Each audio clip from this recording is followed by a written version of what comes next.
എൻ്റെ കയ്യിലുള്ളതല്ലേ മുഴുവൻ വാച്ച് ഞാൻ നിങ്ങളെന്ന് പരിചയപ്പെടുത്താം. ഒത്തിരി വാച്ചൊന്നുമില്ല, 3 വാച്ചുള്ളൂ. ആ 3 വാച്ച് ഞാൻ നിങ്ങളെന്ന് പരിചയപ്പെടുത്തി കാണിച്ചു തരാം. ഈ കാണുന്ന 3 വാച്ചാണ് ഞാൻ ഇന്ന് നിങ്ങളെ പരിചയപ്പെടുത്താൻ പോണത്. ആദ്യം തന്നെ ഞാൻ ഈ കാണുന്ന വാച്ച് നിങ്ങളെ പരിചയപ്പെടുത്താം. ഈ വാച്ചിനെ കുറിച്ച് പറയുവാണെങ്കിൽ ഇതിന്റെ കമ്പനി ഇപ്പൊ ഈ താഴെ കൊടുക്കുന്ന ഈ ടൈറ്റിൽ കൊടുത്ത അങ്ങനെയാണ് ഇതിന്റെ കമ്പനി. നല്ലൊരു ഡിസൈനിങ് ആണ് ഇതിന് കൊടുത്തിരിക്കുന്നത്. ഇത് കണ്ടോ.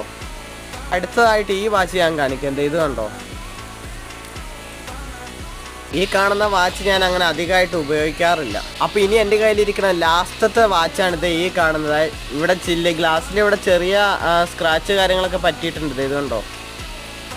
വേറൊരു കാര്യം പറയട്ടെ, എനിക്ക് ഏറ്റവും കൂടുതൽ ഇഷ്ടപ്പെട്ട വാച്ച് ഏതാണെന്ന് അറിയാമോ? ഇപ്പം നിങ്ങൾ ഈ സ്ക്രീനിൽ കാണുന്നതാണ് എനിക്ക് ഏറ്റവും കൂടുതൽ ഇഷ്ടപ്പെട്ട വാച്ച്. പക്ഷെ അത് വാങ്ങിക്കാനില്ലേ, പൈസ എൻ്റെ കയ്യിലില്ല. എന്തായാലും ഒരു ദിവസം ആ കാണുന്ന വാച്ച് ഞാൻ ഉറപ്പായും വാങ്ങിച്ചിരിക്കുക. അത് ഞാൻ എൻ്റെ ഈ ചാനൽ അപ്ലോഡ് ചെയ്യുകയും ചെയ്യും. കേട്ടിട്ടില്ലേ, 1 ഡേ. ഇന്നത്തെ വീഡിയോ ഇത്രേ ഉള്ളൂ. ഇഷ്ടപ്പെട്ടെങ്കിൽ ലൈക്ക് അടിക്കുക.